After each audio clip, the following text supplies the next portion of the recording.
Good morning students. पिछले class में हम लोगों ने पढ़ा था संविधान सभा के समक्ष बहस के प्रमुख विषय। स्टूडेंट्स, लेक्चर 36 और आज का टॉपिक है केंद्र राज्य संबंध, relationship between centre and the state. Students, आज मैं आप लोगों को बतलाऊंगी कि भारतीय संविधान में केंद्र और राज्य के बीच किन किन बातों पर संबंध रहता है, राज्यों के साथ केंद्र के संबंधों का स्वरूप क्या है। चलिए स्टार्ट करते हैं। केंद्र तथा राज्यों के मध्य शक्तियों के विभाजन के लिए 3 सूचियां बनाई गई थी, संघ सूची या केंद्र सूची, राज्य सूची और समवर्ती सूची। स्टूडेंट्स, ये तीनों सूचियों के विषय में हम लोग अलग अलग चर्चा करेंगे। पहला है संघ सूची।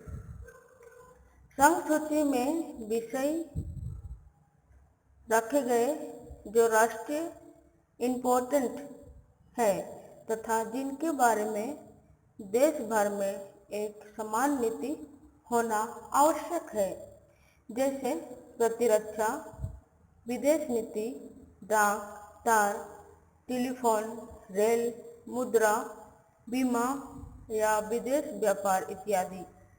इस सूची में 97 विषय है। दूसरा पॉइंट, राज्य सूची।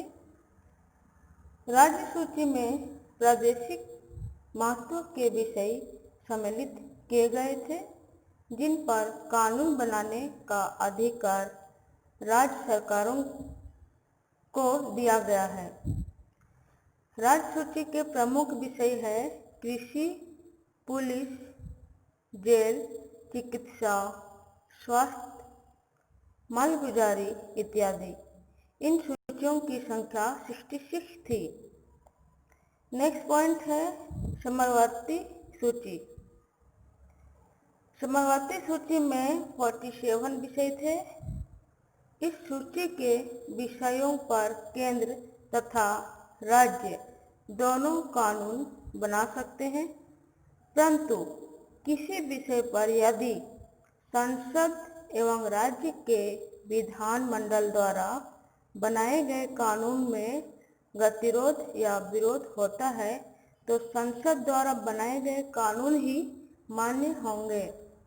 इस सूची के प्रमुख विषय है बिजली, विवाह कानून, मूल्य नियंत्रण, छापेखाना, दीवानी कानून, शिक्षा, वन, जनसंख्या नियंत्रण और परिवार नियोजन इत्यादि। संविधान के अनुच्छेद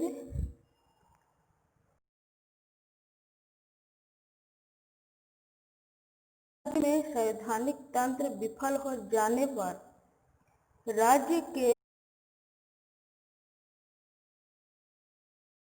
इस राज्य के राष्ट्रपति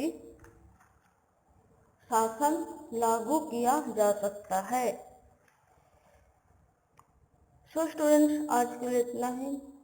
तो नेक्स्ट वीडियो में मिलते हैं। Thank you.